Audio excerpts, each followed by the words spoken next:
Yes, everyone, and welcome back to the Reece of Mind podcast. We are now moving into episode 2. Episode 1 was a success, and I want to say a massive thank you to everybody for listening and for subscribing to the channel. We are all very excited for this journey. So, moving into episode 2, we've got the wonderful Sammy Jo Arnott. Welcome on the podcast, Sam. Thank you for having me. Not a problem at all. So, I know you very well, and I've done for quite a while now. And I think you're so inspirational, Sam. And I think everyone who listens to this podcast will also think the same. So with a story like this, I think it's very important to start right back at the start. And most podcasts do this, but I think in this story today, it's very important because this is going to give us a picture of how you got to the point that you did and how you are where you are now. So tell me in the audience a little bit about your upbringing and how it shaped the path that you went down. Oh God, do we have all day? We've got all day. We've got as long as you need. So obviously we know this about then obviously addiction and recovery and to where I am now. But going back to the beginning, my mum, she was 16 when she had me, so she was probably emotionally unavailable. She was still a child herself. Sadly, my dad was in care, alcoholic. So I was kind of already probably brought into chaos. Sadly witnessed like a lot of abuse. Physical, sexual, emotional. We still lived with my grandparents at this time. Obviously, they were a massive part. Didn't realise how big of the impact they would have on my life till now. But back then, they were like a little bit of a stability in the chaos. Sadly, we did move out, and my mum was with an abusive partner. So at this time, I started to witness a lot of horrific things. All the while still having my grandparents, so I kind of just flitted, didn't really know what was right, what was wrong, kind of go. That was then my life. Probably with nature properly. There was neglect, there was abuse, there was sofa surfing. There was just a lot that went on in probably the first 8 years of my life. And I think what's important is what happens to you between ages 0 to 5. Yes. Shape your personality. 100%. And it also stores trauma inside the body, which affects the way that you act 100%, right throughout your life, 100%. especially in relationships too. Yes. You know what, Sam? It's really difficult to hear that you have to go through all that, and I think these types of things can either make you or they can break you. Oh, it's definitely done both. So would you say at the time, obviously during that development years, was you aware of what was happening? Not really. I didn't know. At this time, I didn't know what was normal and what wasn't. I was just... You know me, I'm quite in the clouds anyway. I'm quite positive. I think in all this, I was still a positive child. I think the way I was just a happy child despite being in a really shit situation. And maybe that was like my nan and my granddad as well. Like, I like to think it is. But I weren't really aware. Were they aware, your nan and granddad, of what was going on? Do you know, I think no and yes. Like, back in that days, like taboo subjects back then, you're talking the 90s, I'm 90s kid, fucking hell, I'm 40 this month. Oh. So a lot of things were a taboo subject. My mum was going through a lot. My mum worked every day. She went to college, she was 16. She was financially trying to support me while growing herself. So I was just kind of there. I was just there.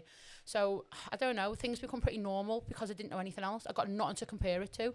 So you just get on with it. It became apparent to me, though, obviously, when we had moved out and we were living in the flat, that wasn't normal. It was my normal, but it wasn't normal. Like playing out on the school field. So we used to obviously play football.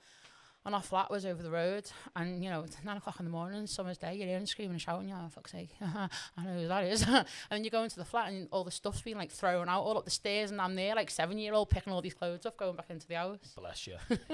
Do you think your mum tried her best? Oh, 100%. Like, me and my mum have made a lot of amends now. But she was more like my sister as well. Like, she had a lot going on, like, especially with the way, like, my biological dad was. She was trying to fit in the world as well. She was 16, like 16. I look at my son now and I'm like, don't you dare. Like, look how, you can't even clean your own room, don't you dare. It's so difficult, isn't it? I mean, this is Yes. something that, like, I have thought about a lot, is it must be so difficult to have a kid that young when you actually haven't figured out how to live in this world, 100%. how to regulate your emotions and Yes. how to look after yourself. But you've then, therefore, got to go and teach a kid how to do that. Yeah. That's a difficult thing 100%. to do. I think as well, people took over a lot. Like my nan, she was a very strong, independent woman. She was incredible. So I would love to meet her. well, you can't. Oh. So this is where a lot of things changed for me. So my nan died when I was 8, well, just before I turned 8. Sadly, she had cancer, and within 2 weeks she was diagnosed and gone. Oh. And this is what started to shape the rest then, I think, of my next chapter, if you wish. I was playing out, and you just see an ambulance and you're like, oh my God, ambulance. And you start chasing it, don't you, around the street? Oh, well, it was only going to my granddad's house. My nan's come out on a stretcher, and the last word she ever said to me was, be good for your granddad. I weren't allowed to go to the hospital. Everyone thought, see, it's amazing because you think you're protecting your children, and really what you've done is created a bit more trauma. So I was never allowed to go to the hospital to see her. I was never allowed to say goodbye, and they didn't let me go to the funeral. They thought they were protecting me. So in my head, my nan's still like in hospital, and I'm waiting for her to come. Like, I could not accept that reality. So that's when it altered my personality, and I started to go really angry. So that brings me on to what I was going to say next is, this obviously traumatic event happens. The person who you would probably say was your rock at the time. Yes. How did you react to that? Obviously, a kid at that age. Didn't understand it, because then what happened was, I think my mum was like 23 at this point. My mum lost her mum at 23. So she's then grieving herself. So my auntie was a bit younger than my mum. So you're talking like, I think they're all like 20, 23, 25 when they've all lost their mum. So that's traumatic to go through that. Massive. So then I got placed with family friends who were amazing, but they're alcoholics themselves. So this is where our basic needs weren't met. But yeah, I had the best time ever in that house with the people I'm going to say, like my 3 cousins. Like, they were incredible. We just didn't have the best living situation. So when I went to my granddad's to stay, my granddad died that day, and I didn't realise there was loads of. I didn't realise just how many people had addictions around me at this point till I got a bit older. And I wasn't aware that my granddad had an alcohol problem well before I was born, and got clean when I come along. He relapsed when my nan died, but I didn't know. He was just miserable. So I'm getting angry, like more angry. He's smoking, and to me, he's killing himself, and I'm scared I'm going to lose him. So to the outside world, I was dead angelic, but to my granddad, I was absolutely feral. Like starting at 10, 11, swearing and shouting at him. Like, obviously, I harvest so much guilt, but I was horrible. And now at nearly 40, I can tell you why I was angry, like, because it's a secondary emotion. So if you tune into your first one, I was sad, I'm scared. I didn't know that. So I'm angry, and I'd just stamp around the house, I'd snap his ciggies. I was just an absolute menace. There was just no awareness there at that age, though, Sam, and you're going through so much. You're not getting love from the caregivers you should be, and the people you've always got love from, and one's gone, one's starting to deteriorate. Do you know what? That must be just so difficult for a young person to go through, and to not actually know what is happening. And to feel failed too. So obviously, a lot that I know now, looking back then, you know, predominantly I'm in school for 6 hours a day, and they'll tell you, like, change of behaviours. I started stuttering. Like, I wasn't talking properly, I went quiet, and none of that, it was like alarm bells to any teachers or nothing. Like, I ended up getting speech and language therapists, but no one wanted to know why. Like, you know, you start, like, wetting the bed again, it's all trauma, and like, everyone's overlooking it, like, let's push that under the table. Like, that happens now, and your police are at your door and everything, but back then, it was just... Isn't it actually mad to think about the amount of suppression and repression that happened? Like, I'd say it only really changed since 2010 onwards. Before that, it was hush, hush, don't say much. 100%. Like, all my family are the same, Sam. Yeah. My nans, my aunties, their whole life they were taught to not speak and to brush things under the carpet. Yeah. That's so sad, though, isn't it? And that as we know now, with what we understand about emotions and how we have to feel them to process them, how much damage that must have done to the older generation. 100%. And then I always say, like, we were like the guinea pigs. We've, like, laid the foundation for maybe a better society for children, and, you know, the help that's out there and the protection that they get. But yeah, for me as a kid, that emotional set that was installed from quite a young age weren't right. Like, the neglect, and, you know. When you look back now, how does it make you feel? Oh, I've let it all go. If you'd asked me this question 6 years ago, I was fucking resentful. I was angry. I was everything. Now it's all part of my journey. That's big growth, you know. Really big growth. And anyone who's watching this and obviously finishes it will see how much growth you've actually had. And how amazing that is to get to that point, especially with what you've been through. Well done, you, Sam. And we haven't even got into the story. I think one of the biggest things is I didn't realise I didn't know what addiction was. I didn't, but it did. Like, in a really weird way. So the cogs are ticking as you're getting older. You're piecing things together. Like, I gravitated naturally towards, like, war movies, family movies. I knew what was missing. But again, you keep quiet. Like, I was always in fear of upsetting my mum, because things would upset her. So as a parent, you always want to make things right, don't you? And if I showed any emotion around saying my dad not being part of my life, that would hurt my mum. But my mum at the time, being so young, couldn't just put her arm around me and be like, there, it's okay. It would hurt her that I'm hurting. And then she'd get angry towards my dad because he's not there. So I'm kind of seeing an anger as opposed to calm, reassuring him. Yeah. Was she emotionally unavailable then, would you say? Yeah, because she was so young. And I think for my mum as well, like my mum had gone through a lot too. But obviously in our family, like all our auntie and uncles are still married, nan and granddad are still married. And then all of a sudden, my mum out of wedlock at 16 has now had a baby. Like, it was wild. My nan was like, you're not the first, you won't be the last. Get in and hold your head up high. I think my mum kept her pregnancy quiet for 5 months out of fear, but she would. Of course, I was 18 when I had Ash, and I think I kept it in for 2 weeks before I told my mum out of fear. So I get it. So, moving on then, we start getting into your teenage years. You obviously, as a girl, you start your periods. You start becoming more emotional. You start becoming obviously more aware of yourself. What started to happen then, Sam? So still in a bit of chaos, not really knowing where I fit in the world, never feeling like wanted. I had like a lot of negativity, like still seeing a lot. And then I stepped into like a big role helping out around the house too. So, my mum, and like now, this time, obviously my mum's the person I now called Dad, who has been like a great figure in my life. But it never felt like mine. Like, it's hard to like grasp things, like especially when I'm already suppressing so much. Again, we don't talk about things. It's all taboo. It's all hush hush, and it's also easy for people to forget. But I'm not forgetting. Like, I'm still carrying it and like the images of stuff. It's a heavy burden. Yeah, it is. And then going into school, like I was good at school, but I couldn't apply myself the way I wanted to because I had so much going on, and I was, believe it or not, I was very suppressed. I was a really suppressed teen. I think this what made the downfall later on so catastrophic. It was so big, but yes, just exploded. Didn't yeah, it? Oh God, yeah. But I was just not. I went through my teens ultimately feeling like I didn't belong. I would be better off not here. Oh, bless you. Like at 15 was when I started self-harming. That's when like a little crack on the dam started a bit. weren't dealing with stuff, and I felt like I had no one to turn to. Tell me a little bit more about that. That is obviously such a difficult thing to hear, and I didn't know that about you, Sam. See, I only tell you what I want to tell you. What would you say? I just snapped in my bedroom. I was just so overwhelmed hearing things that I felt like were lies, and like I just tormented by your own little mind. Yeah, and I felt like I had no outlet. Do you know what I mean? I had no outlet. I had no one to go talk to. I don't know. I just felt on my own. And I just remember being in my room, and I just like was so angry. And I just wanted to scream, but I couldn't. And that was that was a release for you. Yeah. So when you look back at that now, how does it make you feel to know that you had to go through that at such a young age? Well, 2 ways again. You're asking me now, not 6 years ago. It's all part of my journey. I'm gutted. Like, it's sad. Little Sammy, like, she needed nurture, and she needed love. She deserved it, but I give her that now, and we heal.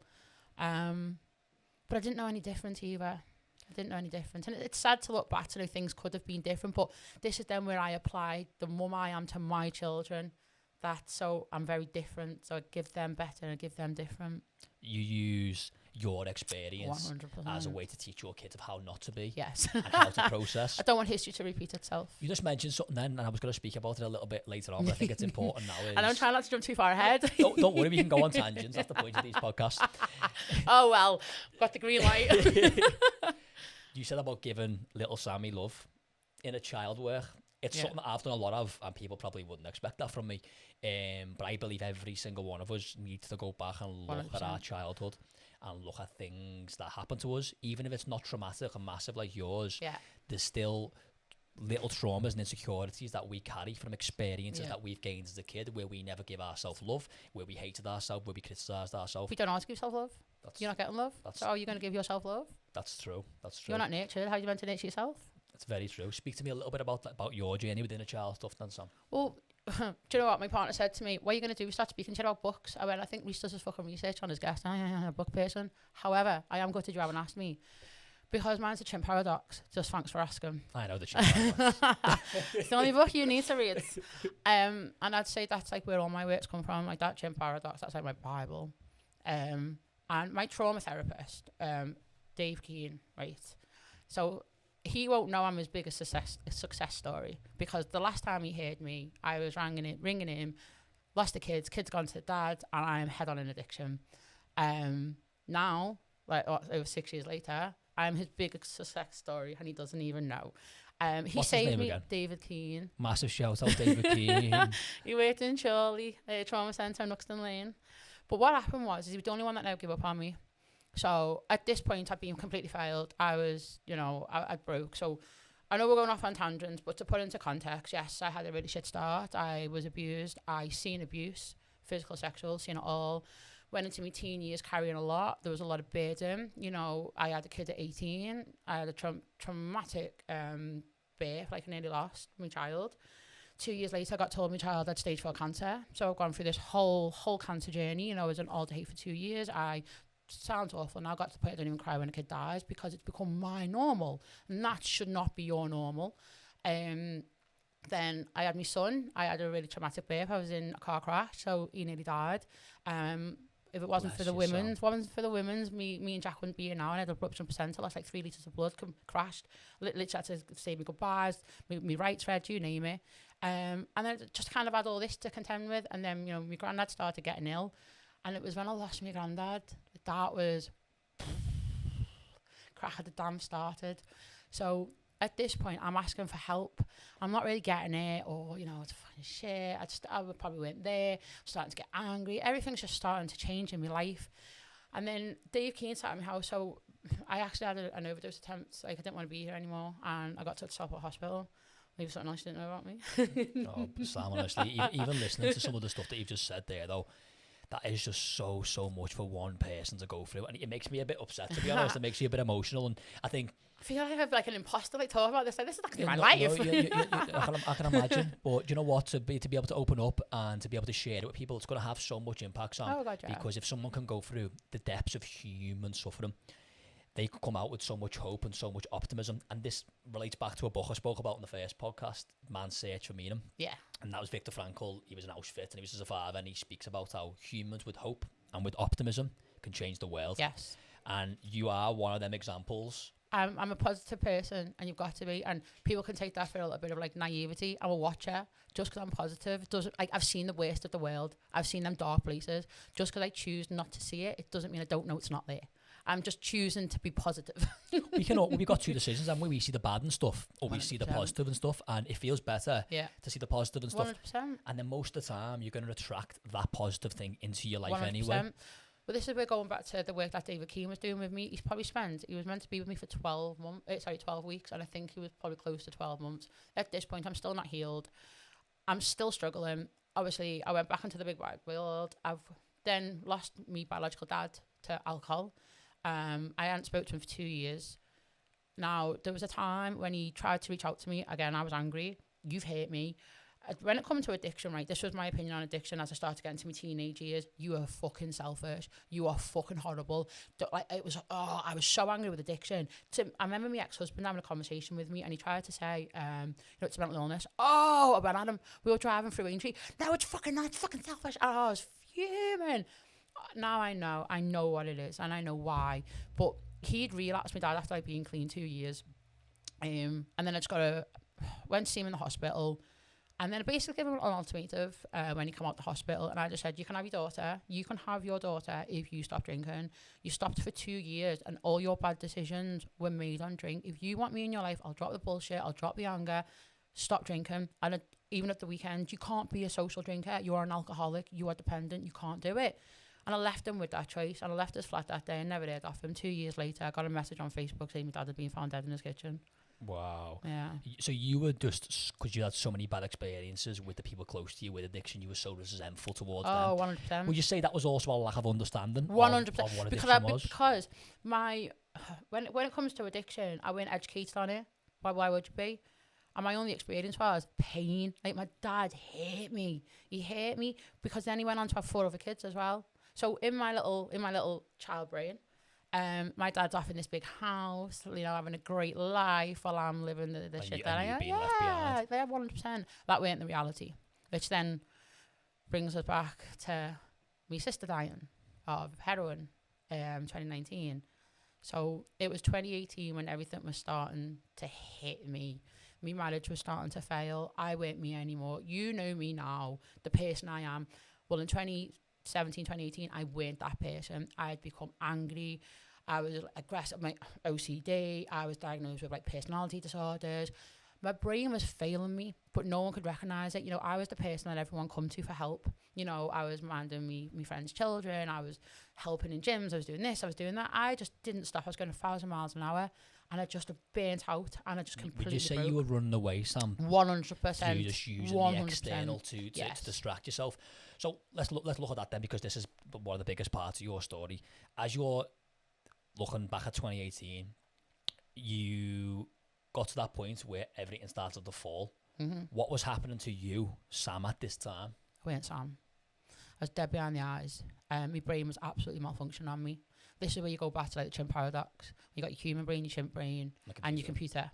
I was fully in chimp brain at this point. Everything was an emotional response. You would look at me like the crazy lady. You know, the whole like, it's not what you're saying, it's how you're saying it. Everything was so explosive, so fiery. I was so in defense. I was attacking. I didn't know who loved me. I didn't know who hated me. I didn't know what was right, what was wrong. And I was just losing me completely. And I think all them years of suppressed Sam as a child, as a teenager, then 20s, that suppression is what exploded. And that's the importance of being allowed to have a safe space. I had no safe space. So everything just stayed inside. Oh, didn't 100%. It? And when things stay inside, as we know, what happens eventually is just becomes too much, and then everything rises to the surface. And then we break. Yeah. And when we break, we look for anything to numb that pain and to escape.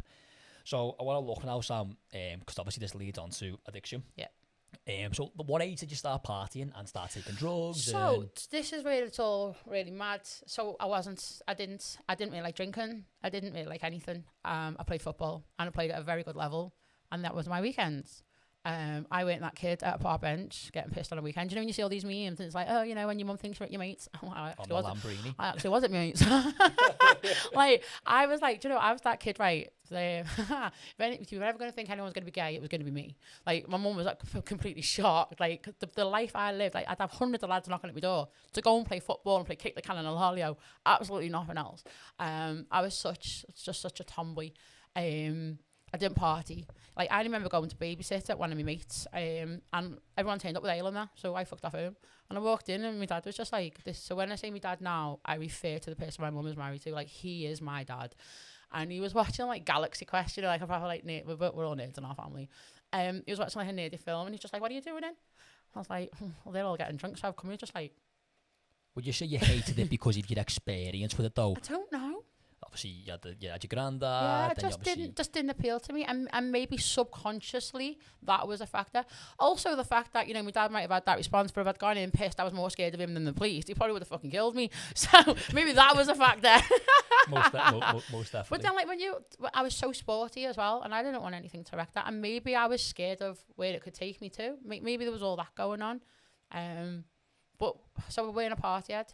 And I was so focused on being a good mum. I think I put that much pressure on being a housewife and a good mum. That's what destroyed me too. Because expectation. Like, I wanted them to have the holidays, the days out. Like, I got a day out like every couple of years. Like, it wasn't all like a natural thing for me. It didn't happen. You know, I'd go swimming with my mates at the weekend and maybe the pictures, and that was it. I wanted that. I wanted to be my kid's best mate, like I wish I could have had with my mum. That's what I've wanted to create for me and mine. And I wanted to give my kids what I didn't have. And one of them, I didn't have it, so I want you to have it. So I wanted them to have this family and this nice house and nice things. And love. But I put far too much pressure on myself for it.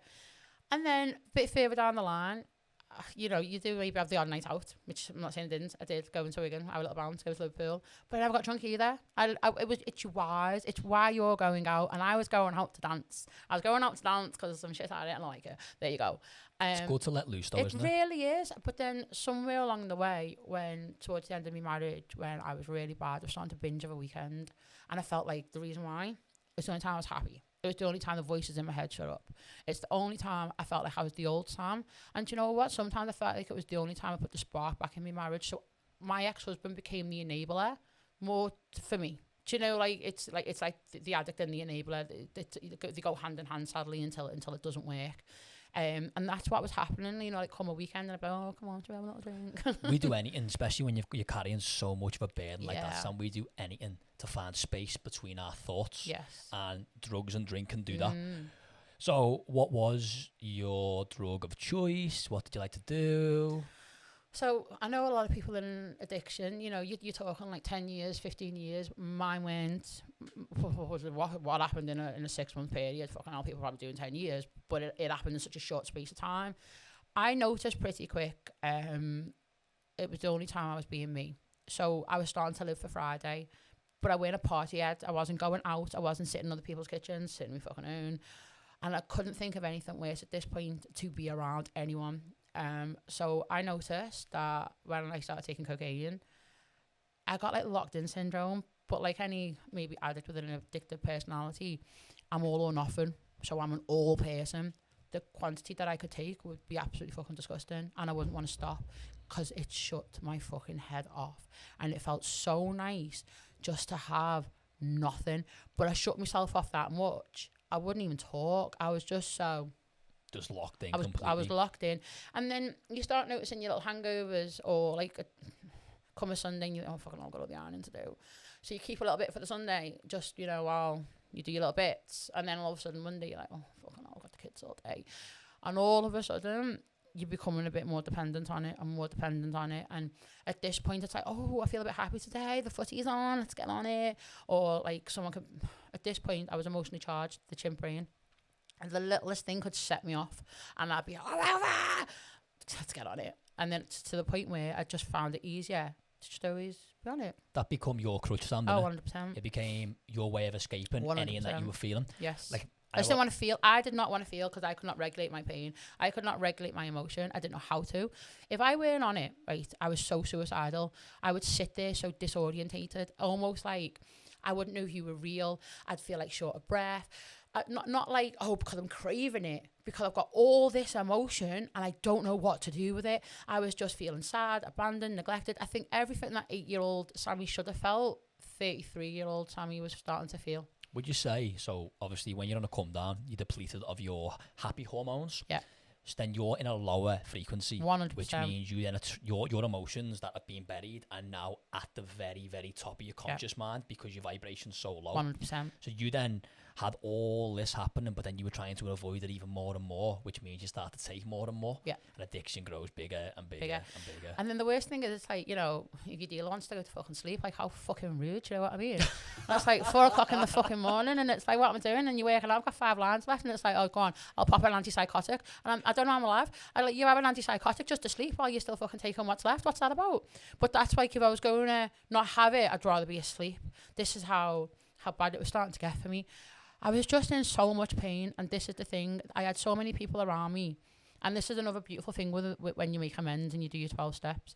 The amount of people that said to me, I'm sorry, you know, you were always there for us, and we didn't see you breaking. Like, you were going a million miles an hour, we didn't see you break. Oh, that's so sad though, Sam. Do you not find it quite mad to understand that you had a lot of people around you, but you still felt so lonely, and you felt like nobody understood you? As well, yeah. But like, no one can understand you if you're not speaking. I didn't know how to speak, probably didn't know how to communicate, and it also goes back to being a bit like socially inappropriate. I don't have a group of girls or a big group friendship. In fact, I've become highly overstimulated. I don't understand how some people are. Like, my brain can't comprehend it. I grew up in very toxic circles, and I wouldn't say my mum had some of the healthiest of friends. So I was around a lot of toxic, you know, a lot of bitching, a lot of slagging off, you know. I can't understand how I could sit here with you and you be my friend, and then I go ring up a mutual friend and start slagging you off. I don't understand how them circles work. Like, I'm just happy to take the piss out of myself, you know, we all take the piss out of each other, but I've got you back when you're not in the room.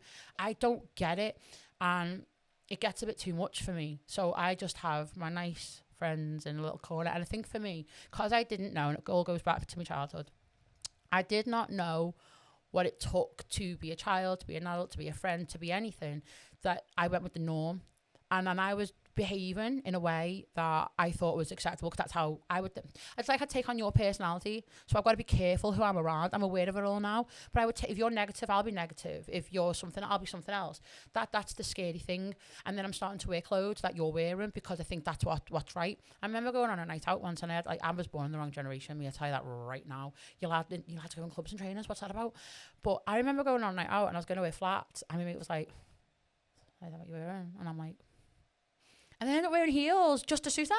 And it's like, why was it doing all that? You just didn't know who you was? No, Sam, I didn't know who it was, what my favourite colour was. You also, like, come back into friends, you didn't know what it felt to be understood, to be loved, to be cared there about. You go. I just wanted to be loved so much and feel wanted and feel like I fitted in. It was almost like I didn't care who with. Like, oh my God, you see that red flag? I can see it. Tom fucking Matt, come and sit next to me. Fucking bring the carnival, come on. Straight away now, though, as we're starting to speak, you can see how many different factors made you get to that breaking point. So. Yeah. And, like, even for me sitting here listening, like, I'm so emotional listening to you talk about it, and I'm trying to, like, even imagine. I can't even imagine. You know what I'd always say? I wouldn't want anyone to ever feel how I feel. I think one of the biggest things for me is that in the midst of all this, obviously, my eldest having cancer. So they had stage 4 high-risk neuroblastoma, which is a very rare and aggressive form of cancer. And the doctors made me feel like I was going crazy. Because, like, for 7 months, they were ill. 7 months. Vomiting, coughing. Oh, it was horrendous. I got told it was a nose cold, viral infections. And I'm a young mum. And I just need to learn that kids get ill. After a 7-month battle. Yeah. Wow. I know. 7 months of just constant go. You want to see the doctor's record? Like, I did not fail because I kept going despite how you shitty people made me feel. Even the receptionist at this point, like, are you sure it's an emergency? I'm focused like 3 days ago, don't take me on. And then in the end, it was sad because I'll never forget, it was Remembrance Sunday. It was the 12th of November, 2006. We'd been up all night. Right, my ex-husband was meant to be in work. Like, he's a great dad, and he was meant to be in work, ended up staying off. And at 6 o'clock, I just said, like, shall we take them to the hospital? And he was just like, what for? To be fobbed off again? Completely validated. Anyway, I'm scrubbing the house. I'm thinking it's my living conditions. I'm in the fucking cooker. I'm doing everything. This is where I think where the OCD started. And then at about 8 o'clock, I just said again, shall we go? And even he was just like, yeah. Gets in the car, goes to Ormskirk Hospital, and we were just so fucking ready to get fobbed off again. And you know what? We had a student doctor. Now, the best thing about student doctors is they're so fucking thorough because they're still human. And they just done one test different. So every doctor had done this, like, just press the stomach. He'd done this, like, hollow test. And he was like, the liver's not great. So we got admitted, had scans. Long story short, they thought it was like an inflammation to the liver and they could feel the liver. Turned out we ended up getting rushed to Alder-Hey. It was not the liver. My eldest stomach was out the back, basically. So when they're feeling for the stomach, they're not feeling it because it's there. They weren't feeling the liver. It was a 15 times 11 centimetre tumour in a 2-year-old body. Wow. With a secondary tumour of a 6 times 6 connected to, like, the main pathway to the heart, the aorta, and then the back of the liver. It had also spread to the bone marrow and then the pelvis and knees. And then we then got told it was MMAC positive, which is the most aggressive form of this cancer you can get. We also got told my eldest hadn't have been diagnosed when they literally had 2 weeks left. 2 weeks left. So that's how long that cancer's been manifesting in that little body. Wow. So at this point, how is Sam and her husband feeling? Especially with getting fobbed off for so long. Do you know what hit home? Right. Listen, we're emotional. I'm a female. I'm just going to own it. That's my fucking birthright. I cry at fucking everything, even X Factor. Yes. It's good to let go. Anyway, it was when I seen my ex-husband cry and he was on the phone to his dad and I heard his dad cry. Fucking got me. That's when I knew this is my reality. This is real. Like, still makes me a bit of chills. Like, I don't really talk about it. But it's giving me chills. Yeah. And it was all go. But we had a limbo period of 2 weeks while we were waiting for the test results. I am no good in chaos. Like, tell me what we're doing, what it is, and I'll have a fucking action plan. Don't you dare. And I'll do it. But don't tell me it could be this, it could be that, maybe this, maybe that. Whoa, that's chaos to me. I'm no good with that. So I had 2 weeks feeling like shit. I was feeling sorry for myself. And then on the 27th of November, that's the day we got the final diagnosis, the official one. And we knew what was what. I was like, right, we're fighting now. We fucking go. We got admitted straight away. We were not meant to start chemo until mid-December. They would not have lasted. So chemo literally started 3 days later. It was mad because they were like, they need a blood transfusion. I'm like, oh, what blood transfusion? What? Like, my head's going. I'm like, oh my God. And they're like, it'll all become normal. Like, what in the fucking world? How will that become? How is that normal? And you know what it is? Platelets sound, go on. Blood's supposed to see in 8 hours. Like, it's just, you know, magnesium, need this, we need that. And we went, and it's just become a new normal. What I struggled with, which was a big thing with addiction, you don't really get used to the sound of kids screaming. I can imagine. Yeah, all night pain, like... Especially your own kids, Sam. Yeah. Because you have that, obviously, massive connection with them and the empathy that you feel 100%. as a mother. Oh, you can't take it away. And you can't describe, I can't even imagine what that feels like, though. You start grieving for a childhood that they're not going to have as well, because I know different. And, you know, it was different with ours, because obviously they were 2. But you've got teenagers in there as well, and they know what's going on. Like, and they give up. Like, they're miserable because they know different. Mine didn't know. And this was the thing, they fight, I fight. And I had to suppress it. Like, the amount of times I cried in that car, that's a real thing. Or like, I'll cry me walking wardrobe, like, shut the door, I'm like, oh. Let it go, and you're like, right, okay, bad bitch again now. And you go. But, you know, I was strong through it all. And I carried everyone, as you do, because you've got to. You know, we were very fortunate. We got told that, you know, sadly, there was only 20% chance of survival. And, you know, we'd be lucky if they seen till 5. But you know what? Like, my eldest's dad, he went all... like looking at organic food, looking at this, looking at that, and I'm like, oh, fuck off, wanker. That was that was my thing. And he's like, don't let them have this, don't let them have that. And I'm like, oh, fuck it, no, you're doing this. But I was 20 and naive. Everybody copes in different ways, don't they? And you know what? I done it. I done what he wanted. And then I got why, because they were managing well on the chemo and the treatment, and we were starting to do well. But they hadn't had no shit either. And then I let them have a chocolate bar. And then they vomited straight away. And I was like, to my ex-husband, don't shout at me because I've learned a lesson. It's not a pattern, it's a lesson. I was like, don't shout at me. And I explained what happened. He was like, fucking hell, Sam, we've just detoxed the body. And I was like, I know. But that was my eye-opener. Maybe the world isn't what you're told. And just because... you can go down another complete different tangent now in the sense of like with the organic food, you know, look at all the shit that we're buying, but, you know, an organic carrot, and there's no scientific evidence, you know, there's no proof because they don't fucking want it to be. If grass was a miracle cure for cancer, you'll never fucking know because you can't make money on it. That's all I'm going to say on that one. But I 100% agree. So that's then where a new journey comes. So, you know, as well as we're fighting this cancer, we're now trying to fight it from all angles and do so much stuff. You know, his family were incredible. They were helping us with the food while we were in hospital, and it was all hands on deck. Then we had like a terrible time in transplants, like everything was going so smoothly, and then it just wasn't, you know, like kidney failure, liver was failing. Heart was starting to go. They would basically have an ICU kid in transplant because they were too ill to move through the hospital. And then we just had a flicker in the counts, like later on, which you know about like transplants and stuff. I'll try and keep it simple.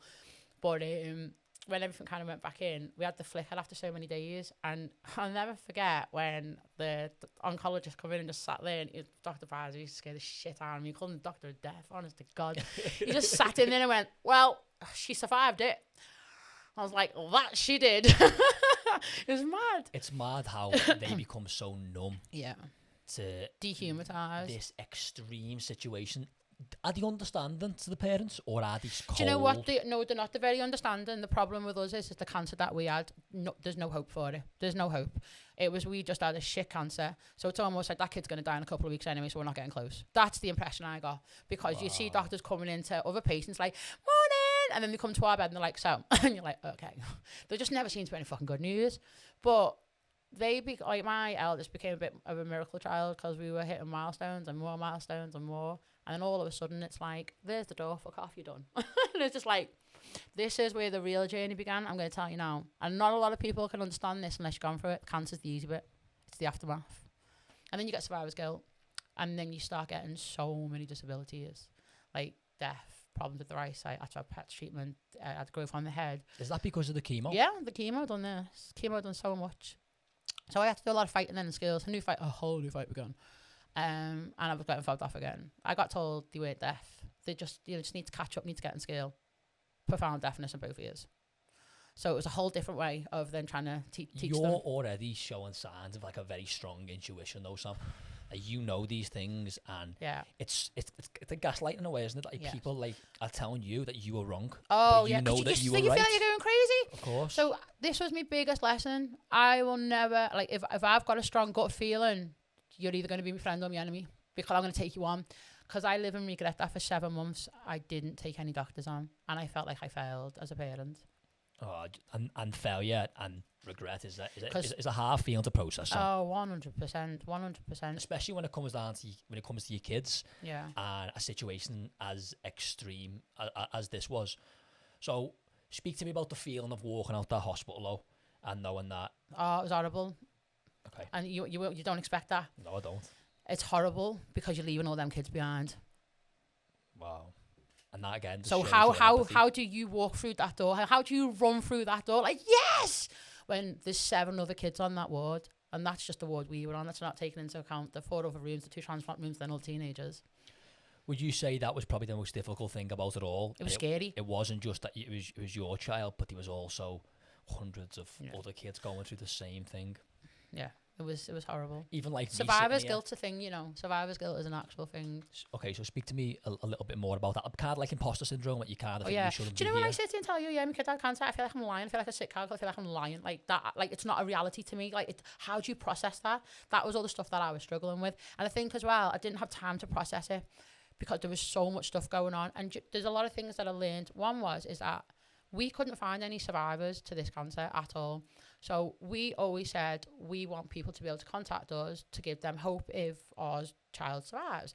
I didn't realise the impact that had emotionally and mentally, because I weren't letting go of it. I'm constantly seeing new kids getting diagnosed. I'm seeing kids dying. They're not doing well. I've got kids crying, parents crying at me.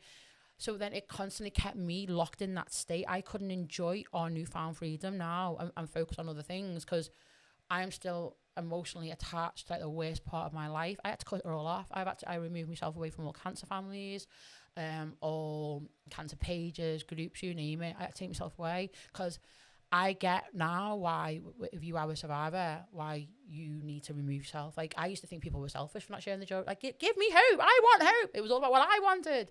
Now I get why people want to live in bliss. And also there is a bit of a thing where, sadly, people start to resent you as well when your child's done well. And that's not a nice feeling. I can imagine.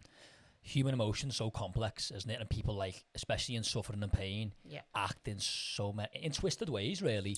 Chimp brain. It is, 100% You can't control that chimp, you're fucked. It's like kind of what I spoke about on the last podcast. It's about gaining awareness of it. Yeah, it is. The chimp's always going to be there. You've got to nurture it. You've got to nurture your chimp. So for me, this is where your beautiful chimp comes into it. So everyone's chimp is different. Like, and it's fucking needy bastard. It's a fucking man. I'm telling you that right now. But if you don't look after it, it'll take over. You know, it's not right. It's not wrong.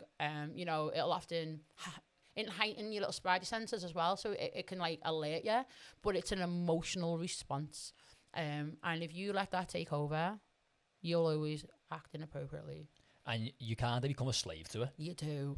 So that kind of brings me on then to like the next point, which is about how has training helped you? I know that people now we know that training is a big part of your life. Yeah, it was weird. So obviously I can connect a lot of dots now. So me playing football was probably my addiction back then. And then when I got injured, that was taken away. I became really big. Addiction's addiction, and you know, you can't just because someone's got a drug addiction like be like, oh my god, they're scum, but then you've got someone with a sugar addiction, but it's okay because that's legal. I actually started off with a sugar addiction, and you know, all the dots are connected now. I went up to 27 stone. I was miserable. I was a big motherfucker. So I got a great personality, big personality and a little body now. I was getting up at 7 o'clock in the morning having a can of Fanta. You know when people say to me, if you're not out, like, do you want a can of Coke? No. It's constant training. No, because believe it or not, I had that fucking much of it back. I don't like it no more. Like the thought of sugar, it's just horrible. But I was getting up at 7 o'clock in the morning having a can of Coke, Fanta, Diet Coke. I was like, oh, let's go into Mackey's and get like 4 Big Macs and then get the Chinese in the evening. Like it was awful. But I was getting to the point where I hated myself. And I'm kind of bouncing now because now I'm big and you know, I'm eating shit all week, but now I'm starting to like binge over a weekend. And I just see one of my friends doing I'm going to say at the time I didn't have a fucking clue what any of this was, but it was just throwing a metal bar around and I didn't have a clue what it was. So I just kind of slid into the DMs. I was like, hey, hon, what's that? And they took me, and it was in Kirby around the corner, one of my first ones, only there a couple of weeks before it shut down. Was it M3T? Yeah. I didn't know if you wanted me to say on that. No, we can say it. No, it was. And I got hooked. Now, I didn't know what CrossFit was. I didn't know really what functional fit. If it wasn't football, I didn't have a fucking clue, put it that way. And I just liked that I was naturally strong, weirdly strong. And I can't really explain this very well, but you're often shown a path, and this probably came into my life for one reason, the reason I thought it was, but it wasn't. It came into my life for a whole different reason. So anyone that suffers mental health will know that they lose their passion for things. They switch what they like, what they don't want. Probably, you know yourself being ADHD, what you want one day is not necessarily what you want the next day. I was a really confused person, but at this time I just knew I was fucking fat and I needed to do something about it. I started going, but I'm still drinking.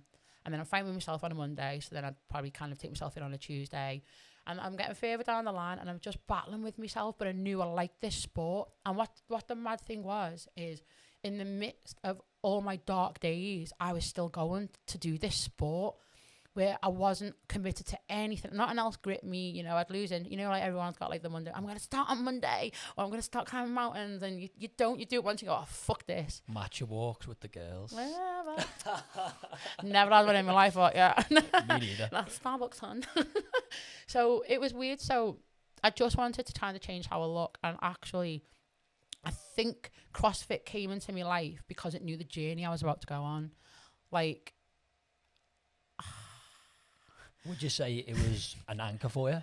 Maybe, but yeah, it was definitely something, because then the downfall really started. What was you addicted to the high that it gives you? Obviously, I'd say, Sam, from knowing you, there's a bit of ADHD there, a bit of dopamine suppression, 100%. And training gives us that dopamine. And what I've learned about my chimp is my chimp needs to be stimulated like that. That's how I have to care for my chimp. Ride the high. We do. My chimp needs to be, oh yes, we need to be doing something. It's like adrenaline. We need, because like obviously having PTSD, you produce a lot more adrenaline. So, you know, we have our baseline. Someone's got natural anxiety here. My baseline's already there. And it takes nothing to spill me over. So I need to bring my baseline down. And that's what I found the high intensity was doing. And even though I was at my worst, look, right, we go back. Let's be honest, we go way back. You see me walk into my old gym crying, fuming, angry, sad. I was either coming in like a fucking rage person, or I'm coming in crying like an 8-year-old. I was so like this. There was no consistency. No, but I was still turning up. I was still turning up.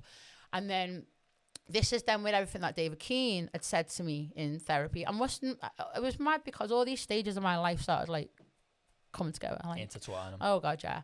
You know, he was explaining things to me. Like my brain was putting loads of traumas together. It also suppressed some traumas. I done like therapy. I done image reversal. Done it all. But it worked, but not, I can't explain this, or maybe I can. You think you want your therapy to work there and then. I walked out of therapy like, this is working, it's fucking shit. It did work. I just felt the effect of it 5 years later. It takes a long time to integrate, doesn't it? Integration is like the most difficult part for most people to do. People might go to the therapy, they might do the inner work, but then because they don't put it into practice, and because they don't see the results fast, they quit or they stop. Yeah, and another thing that I noticed is that, you know, if I learned things like tip skills, stop skills, dear man skills, you know, take a minute. One big thing for your chimp brain as well, like if you're emotionally charged, like if the same thing keeps happening and that's how you feel, then you're right, that's validated. But give it 4 days. I've got 4 days. That's 4 days. If I still feel that in 4 days, I'm coming to you. But naturally in 4 days, you're going to calm down, your emotions are going to go, and then you've got your rational mind then. And then it's like, right, okay, and I still need to say something, but I can say it better. Or actually, my pros and cons, is it worth it? Is it fuck?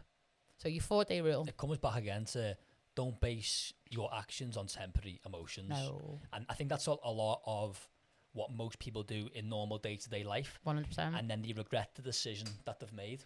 It's interesting though, Sam, isn't it? Like, I want to speak a little bit about therapy, because I know that's been a big part of obviously your journey, and also 12 steps, and how much impact that actually had on your life, and how that can impact people who are struggling with addiction but maybe are in denial about it.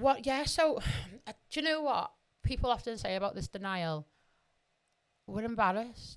So yeah, is it denial? I don't know. I knew very well I had an addiction. Did I want to tell you? Did the fuck? I was embarrassed. So what was mad for me was, obviously I had done like a lot of therapy work, But to me, I was just like, oh, it's not fucking working, it's shit. Actually, when I thought about it, right, so 2 weeks before I changed my life, I cried in the mirror. I was literally opening my drug, I was putting on a plate, and I was looking at myself in the mirror crying, going, who the fuck are you? At this point, you know, me and my husband are split up. I'm not me. You know, I win in the moment. I'd become a tomorrow mom. You know, I went from, I love cooking, I love doing stuff, to doing absolutely fuck all. Everything, I just weren't fucking there. In depression. Yeah. And I'm literally crying at myself. Like, normally, right, you always, you know yourself, you have a little party, you're like, oh my God, yes, here we go. It was literally like my dealer was coming around the corner, and I was just looking like, here we go. I was dead. I was just like, why am I doing this? This isn't me. This isn't where I put my money. What are you doing? And I was literally opening it, crying, as I was having a line, crying, like, what the fuck? And I needed to stop, and I so wanted to stop. I just didn't know how. And then 2 weeks later, I turned up late to pick the kids up at the dad's, and he just took me for a walk around the corner, and he was just like, you're not having them back. I didn't even fight him. And I was just like, and he was like, obviously it was hurting him on the inside. And I didn't fight because I knew I was gone. And he just said, you need to help yourself. You need to sort yourself out. I'll keep them as long as I need to. Like, I get better. And it was just like... Massive respect to him for that, Sam. Oh, God, yeah. Massive respect. We do you know what? We didn't have a bad marriage, and then we did. But I can hold my hand up and say, this isn't about what he done, this is about what I done, right? So he never once hit me. He never raised his voice. And when I was going through my worst, how he never fucking strangled me. I don't know. But he tried in his own way, but his way of trying would maybe a little bit to my triggers. It wasn't what I need. I know what I need now, and that's my lesson. I know what I need to put right. He has always shown up for them children. He has always been an incredible dad. You know, sometimes now I still might want to fucking strangle his neck, but he's an incredible person. We co-parent really well. However, we had a year of it. We were banging heads, and it's because the woman he loved had changed. The woman he married and thought he was going to spend the rest of his life with, you know, in his, like, I was an amazing mum. He had everything, to then he had nothing, and I was an absolute crank. So I was dying, like, and I still had animosity because no one had stepped in to help me. It took for this, but I'm not holding on to any resentment there. It happened, and there you go. What? I had a conversation this morning, and it relates back to my own journey, to be honest, about understanding at some point that nobody's coming to save you but you. Oh, 100%. And that is, it's scary, it's frightening, and it hurts. Yes. But when you can grasp that, you realise that you can change. 100%. You are the person who can shift from this state of being that you're in now 100%. to a better, more lively, more understanding, well, more we joke about it now. And he'll always say, oh, yeah, you know, you don't have to thank me. So we you know, we have our own little jokes and stuff. He's like, yeah, so if I had done what I done, and it's just like, oh, fuck off you. But when that night I literally went home, and I'm not going to lie, the reason why I was late for the kids that night is I decided to go home to have a quick fix before I was going to pick them up. How bad is that? I know everything happens for a reason, and I think that this needed to happen. I've then left. I've gone home and just completely got off my face for 4 days. 4 days lost myself. 4 fucking days. 4 days too long in someone's eyes, but 4 days, it's quite fucking quick to me, but it was 4 days. That's a lot of abuse in the body as well. I know, but 4 days, because you know, when I wasn't on the drug, my reality was trying to hit. And you know, what you learn in therapy is your brain will shut off to protect you. So you'll go into this like psychosis state of mind. It's like a borderline. It's like an emotional regulation, and your brain's trying to protect you because you tip over and that brain knows you're going to do something stupid, but your brain's not that clever to go, well, we don't want to feel this because that hurts us, but we'll still love that. It'll just shut everything off. And you become numb. Oh yeah. Numb. But what was happening with my brain at this point, it was trying to shut off. It was trying to process. It's like when your muscles are trying to fire and they're not like firing properly, and you get my brain was fucking doing this, and it just didn't know what it was. Oh, it was so out of sync. I felt like panic. I felt like psychosis.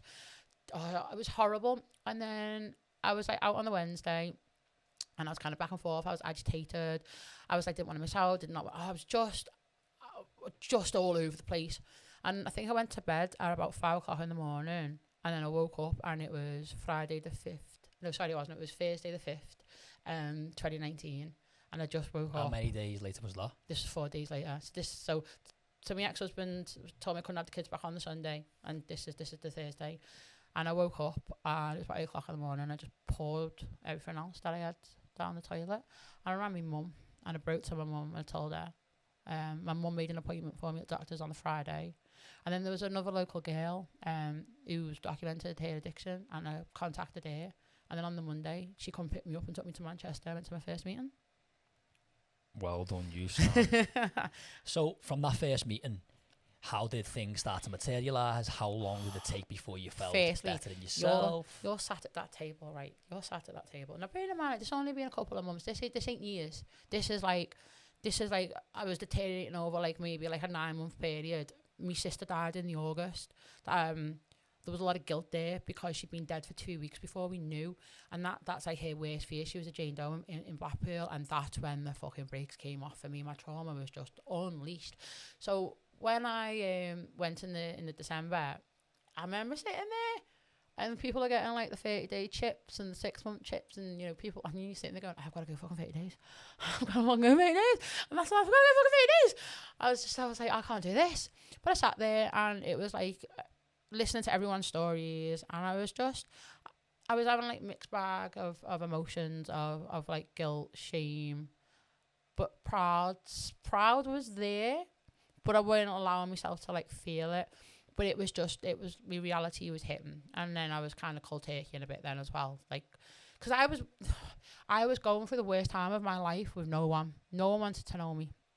Now, I didn't rob, there was things I didn't do, you know, no one knew what was going on. I went robbing from family, I went do nothing like that, but I brought shame, and that shame was enough for people to not want to be around me.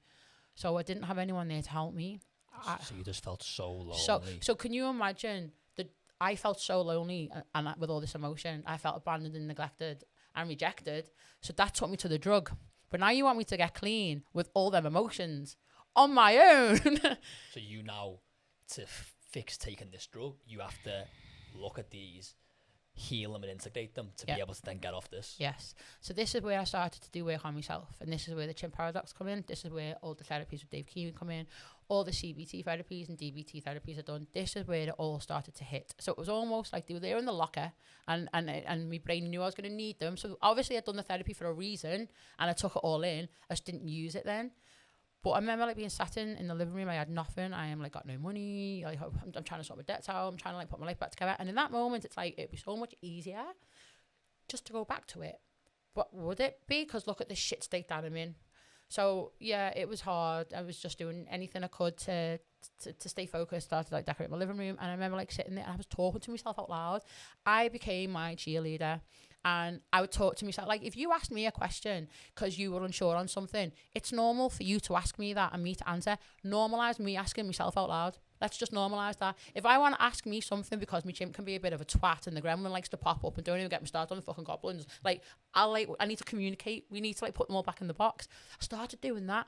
And then some of the stuff that I'd learned in therapy, like the Dear Man skills, like taking a second, you know, you stop. Like before you jump to it, you know, how you speak to people, think of the words, have your filter, almost like reprogramming my brain a bit. All that started to integrate, and that's what I started to process. The rewiring takes time, doesn't it? You have to do this inner work. You have to train yourself to react in this way, and it takes time. Like any habit, you want to build a habit, it takes, I think, 66 days, if I remember right, for it to be fully ingrained. Yeah. But when you get to that 66 days, this becomes your new norm. Oh, 100%. So you do it on autopilot. You don't even do it consciously. It just happens. This is it. So like one of the biggest things is like you have to retrain your brain. Okay, so I'd managed to somehow retrain my brain to that when we have a shit day, we do drugs. When we have a good day, we do drugs. You know, when I want to numb my emotion, we do drugs. Like this is how I train my brain. Well, you can untrain it too. But you have to expose yourself to that anxiety, and this is where sadly people fall and where people relapse. So like you're getting your heart broke. So if I've only ever dealt with heartbreak and then going to toxic behaviours, well, my brain is going to tell me that's what we do the next time it happens. You have to override that. No, we don't do that. And then obviously I'll come into the gym. For the sake, like the first time I'm experiencing these emotions clean, I'm in your gym and I'm training, but I'm still fighting the fucking urge because my brain's like, we don't do this. We don't fucking do this. We do drugs. We don't do this. And I've got to keep fighting that. And I've got to, you then go through like a little bit of frustration, and a lot of people don't understand that. So then now I'm trying to control how I speak to people because I'm fucking like this. And then the next time it happens, the emotion isn't as strong and the urge for that drug isn't as strong. But my brain's like, okay, so we're at the gym, we're doing this. It's called stress habituation. Mm-hmm. The more that you do something, the stress response gets less and less and less. You just retraining your brain. Speaking about that then, so have you got one piece of advice for anyone who's going through that battle now, the retraining the brain, they're integrating the new tools that they've learned, but they're having that frustration? Tough days don't last.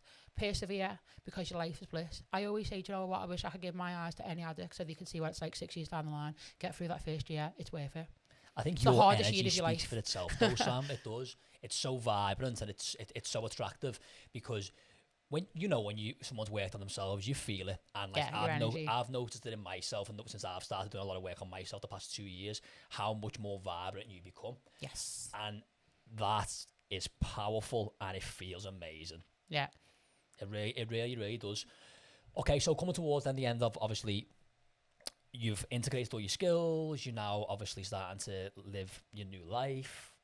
What does that look like, and how does Sam feel? I'm a big believer in everyone goes down their own little path. You know, when I done my 12 steps, you learn about your higher power. You know, I made amends with God, my God, and what I feel is out there.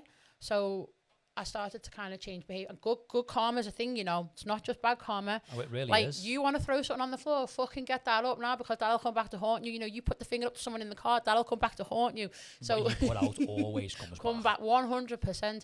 So I started to do like a lot of work like that. But one of the big things that I took from doing my 12 steps is you'll always be tested. And it's the crazy train. Like, if you keep acting the same, you'll get the same. And if you don't like it, and then you do that again, and you'll get, that's the cycle. If you don't like the outcome, change what you're fucking doing. So you have to listen to the universe. I know it sounds fucking like cheesy. No one ever hears me speak like this. Some of the audience might find it difficult to understand, but I think belief's massively important. 100%. Faith is so important. Like, for instance, you know, I'm a big believer now, like, if I'm with someone and they cheat on me and I decide to stay with them, well, you're a dickhead because you cheated on me, but I've stayed with them. And then if they cheat on me again, well, I'm a dickhead. I can't keep moaning that he's cheating on me because I'm choosing to stay. I'm inflicting my pain. I can control that, and I can take my power back by removing myself. And I'm a big believer in, I will listen to the universe, because sometimes if something feels familiar, you've got to stop and you've got to think before you react. And if you get in these little spidey senses that this feels familiar, it probably is. And then you'll think and you'll go, actually, I've been through this before. This is what I done. And this is what the outcome was. And I didn't like that. What do we need to do different? And that's your growth. So then when you do something different, another door will open. And then you might find you're getting another test. So during getting clean, it's all about making the right decisions. I was a people pleaser. To my character defects, people pleaser. I couldn't say no guilt free. I had to learn to love myself. I was trying to buy friendships. I was being too nice, and I would just want to give you everything socially inappropriate. So I had to do like all that work. And the more I kind of started saying no and putting me first and my children first, the more things were starting to change. I was getting personal growth. And what was weird is boundaries are so important. 100%. Well, I started dating someone like that first year of being clean. And I probably went through a bit of a rocky road. And this was my biggest lesson. It's really hard to say, and it's probably really hard for people to hear. But it was almost like I was chasing his love more than I was chasing my children's love. I didn't even like him. What's that about? That's daddy issues, that hun. And I remember sitting there going, that's not fucking right. Like, my fucking kids could tell me that they hate me right now. And I'm just like, oh, yeah. But if he was to say, like, I don't want you, I'm like, oh my God, that's not right. That's not normal. So I remember, like, kind of packing them bags, and I had to address things with myself. And I started working on, like, that. Like, why is this kind of being so hindered, and why do I feel this way? And I had to kind of get in tune again with myself and building the bond and really focusing on me. And I had to take on board what everyone was saying. I was chasing love in any direction that I might have been clean, but I still weren't like doing that work on me. So I started like building bonds there, like started like seeing like my youngest more and doing more. And then before I know it, he's staying 1 night, 2 night, 3 night, and then he was back living with me. How does that make you feel now, Sam, knowing that the work that you did rekindled that relationship but made it so much stronger with your kids? Makes me feel emotional. I love being a mum, but I lost my way. I've always loved being a mum, but I lost my way. I was so detached. It was like I didn't want to give love, but I wanted love. But we look for what we lack. Yeah. Instead of realising that what we lack is already there. 100%. And everything I do now, I will never let them down. I will never not be there. I will. Do you know what I learned? Do you know, like, if I'm sat at home watching a film with them, if you rang me 7, 8 years ago and you needed a lift, yeah, okay, because I'm doing nothing. No, actually, I am doing something. I am watching a film with my child, and that is doing something. And I had to kind of retrain my brain. So everything that I knew and put into practice, it's like I'd forgot everything. It's like I was starting again, and I had to put everything back in. And it's okay to say no. That's also exciting, like a clean slate, like a brand new start. 100%. It's honestly, for me, obviously, I've known you since 2019, to watch the growth and watch the person that you become. I'm so proud of you. And I think as well, everyone on the external listen to this story will have so much impact, as I said before, to show that you can become so much better regardless of the situations, suffering and pain that you go through in life. 100%. As you start coming towards the end, I want to speak about your new relationship and a little bit about what's going on, in your life right now, because you seem like you're in one of the best places I've ever seen. 100%. So every year you get bigger and better. Every year you'll have if you do the work. Yes. Yeah, stay on track. But I felt good after a year, but then I felt great after 2 years, and I felt fucking amazing after 3. Everything gets better. I had to get content with myself. I had to learn to like my own company. I used to hate sitting in the house. Now, fuck, you cannot get me out of it. Like, I was just doing work. I was, you put yourself on the dating scene, and yeah, fucking bullshit. Like, I can't be arsed. Like, I'm not chasing your love. Don't want it. But I also kind of learned a lot and a lot more about myself. It was always about regulation and regulating these emotions. And when you're kind of in your, I just can't be arsed. I like my Xbox. So I've got my little squad. I go to the gym. I've got my son. What is it they always say about, like, one weekend you're in a fucking kitchen and the next minute fresh as breath and you climb mountains? Yeah, that's fucking me. And then I was just in my fucking girl power era. I didn't need fucking no one. And I was at the gym. And someone just walked in and it was just like... When you're not running, and when you're not chasing something, yes, it comes to you, and it always comes bigger and better than you could ever even imagine. Does. How does that make you feel now? Amazing, because I've got everything I ever wanted. Like, I mean, maybe it's not everything I ever wanted in the conventional way, but it's everything that I need. And I'm in a situation where I've got so good relationships, I've got good friendships. I've rekindled some old ones. I've got some fucking great new ones. I learned who I am, how I like to dress, what I like to do. I'm quite strong-minded. I'm headstrong, and that's okay. And then I co-parent really well with my ex-husband. Like, I think he's incredible. And now I've met, obviously, Mike, who's just a fucking knobhead, but I love him. But he's amazing. He's just incredible. And it's mad that I got that. And then the relationship that he's got with, obviously, my son. And then, to put into context, a couple of weeks ago, my ex-husband, my boyfriend, my ex-brother-in-law, and my son are all going to Wembley to go and watch Liverpool together. So, like, perseverance, like, it all comes together. And then, obviously, our new little chapter now. Do you want to speak a little bit about that? Well, yeah, because it's just incredible. But obviously, I'm a big believer that you go through things for a reason. And I was very angry at my life. I now believe I had to go through stuff. My dad was an alcoholic, and he abandoned me, and he didn't know how to fix that. And because he'd done that to me, I done everything I wish he had done to fix my relationship with my children. So if I hadn't gone through that with Richard, I never would have been able to know what to do. So I've done that. So I went through that for a reason. I'll never understand what some reasons are for other stuff, but it made me stronger. I think it's that quote by Carl Jung, and I'm not sure if you've heard it. And the quote is, "For the tree to grow to heaven, the roots have to reach down to hell." Yeah. When you go through suffering like you have, but you come out the other side, you have such a fond love for life and for everything that's happened to you, and you realise how every single thing that happened shaped you 100%. to the person that you are now. Yeah, I was spiritually unwell. I'm not now. But that what happened in 2019 was enough to, like, shape me, and I don't want history to repeat itself. There was a reason why I worked so hard to be the person that I was, that the person I was becoming was everything I didn't want to be. And I had to really look at myself, and I had to drop the defensiveness, or like the attacking, and I had to listen as hard as it was. Like, yeah, I had buts and I had excuses, and I had some real truth, but I needed to start listening and do the work. I was going to say something then, I fucking forgot. Don't worry, it might come back to you. No, it is, sorry. But the venture that I'm on now is probably, I thought would hinder me the most, what happened in 2019, and actually it was probably one of the biggest blessings, because I'm able to put so much into this now. So sadly, my other sister, she is in the midst of her addiction, And I completely sympathise. I understand why and what she's gone through. You know, it's been shit. She did go to rehab, and in May I got a phone call off her, and you know she was doing good, and it was great. And obviously I found out what was going on with the children, and I found out that my 2-year-old niece, they were in care. So we started the battle in May to get her out. And obviously I did have to like divulge everything and tell them everything about my life. You have to do a timeline, you can't hide nothing. But I wasn't embarrassed either, and they actually see me for like who I am, and that was a blip. But I took so much from 2019. I know I can help this little girl, so I like fought my corner, and you know, went to panel, done all my assessments, and you know I've got this beautiful 3-year-old now that moved in 2 months ago. It's fucking great. Wow.